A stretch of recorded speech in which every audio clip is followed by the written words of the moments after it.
कभी नहीं सुननी, जो मर्जी भी हो जाए, इसको फिट कर लें।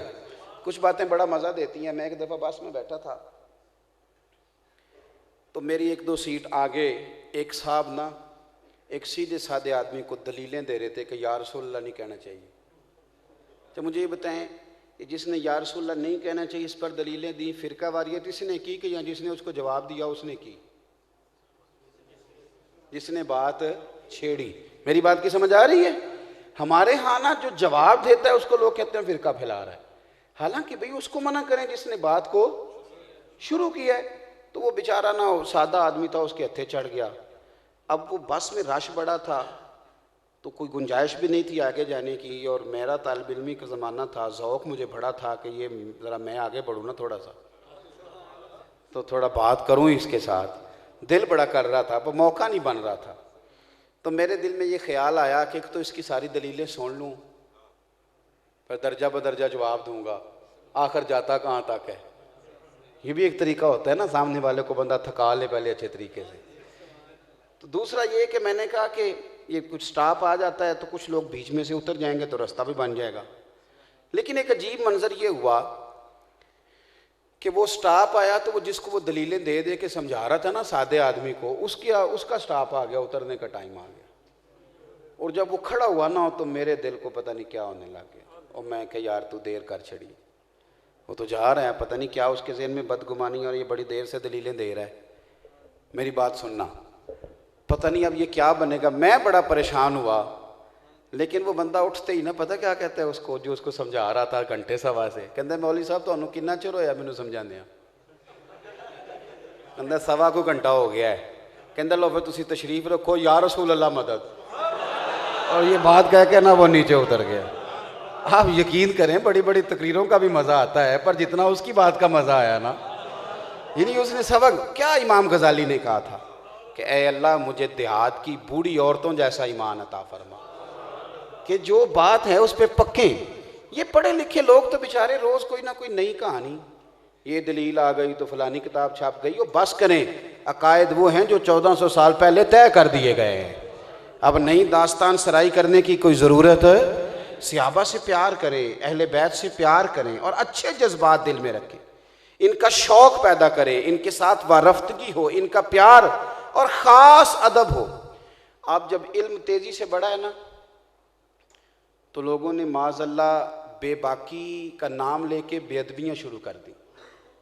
मैं अक्सर कहता हूँ कि हमारे लंगर का बेगाने इतना मजाक नहीं उड़ाते जितना हम खुद उड़ाते हैं। हाँ हाँ आज की पकाया है फला, भाई आप मजाक कर रहे हैं, आप क्या समझ रहे हैं इस बात? हमने खुद बेबाकी के नाम पर बेअदबी, अदब, इकराम, एहतराम और तवज्जो है मेरी बात पर? ये कोई चंद बंदे किसी नई जमात में शामिल हो जाते हैं ना, वो कोई भी हो, मैं आशा व कल्ला मस्जिद में बैठा हूँ, किसी जमात को टारगेट नहीं कर रहा, अल्लाह जानता है।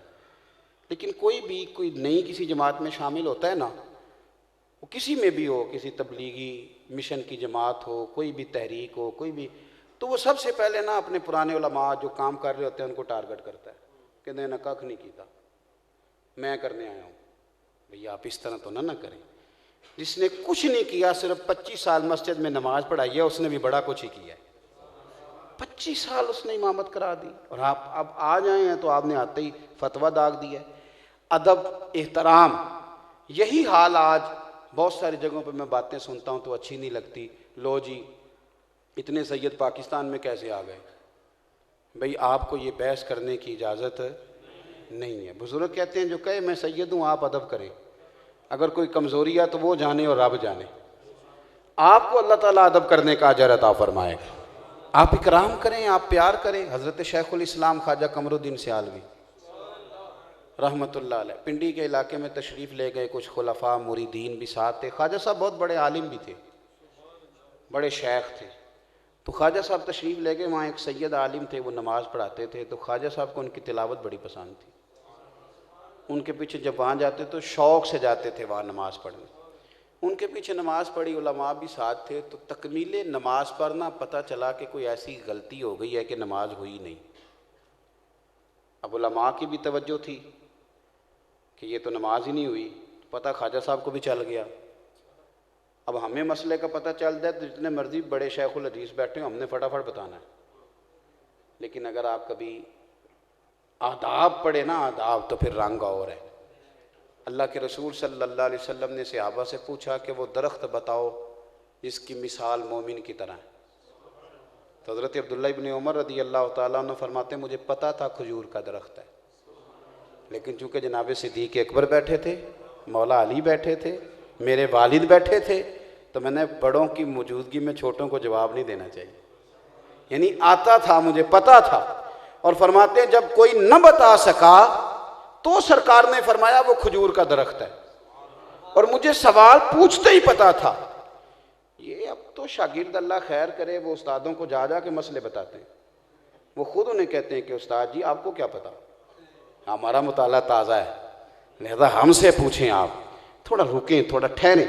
हज़रत शेखुल इस्लाम रहमतुल्लाह अलैह के साथ जितने लोग थे ना, उन्होंने खुद नहीं मसला बताया, बल्कि एक दूसरे को इशारे करने लगे अब करना क्या है।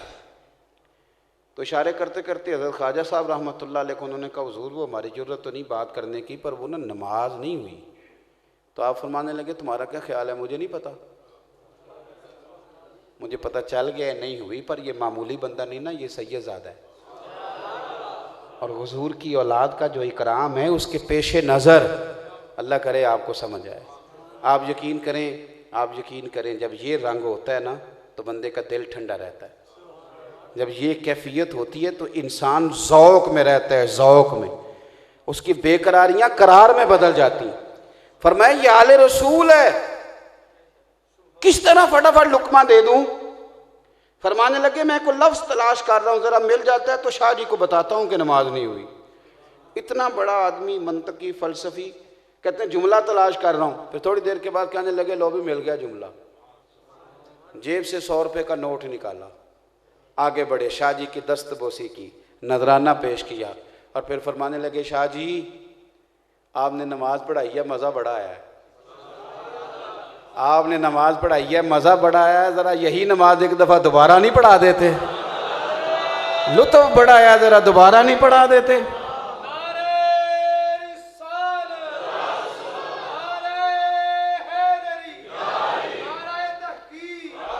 तो वो शाह साहब भी मुस्कुराए ज़ेरे लब, कहने लगे शक मुझे भी था कि नहीं हुई, शक मुझे भी था कि नमाज नहीं हुई, पर आपके बताने पे भी कुर्बान ही जाऊं।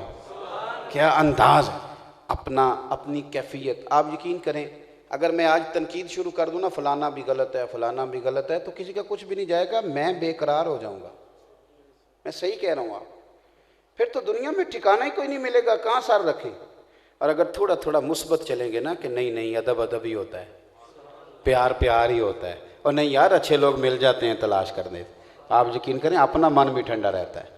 लेकिन वो हमने ना अंदाज इस तरह का, बिलखुसूस अवाम ने तेज़ी के साथ, उससे ख़राबी आई है। सहाबा से प्यार करें, अहले बैत से प्यार करें।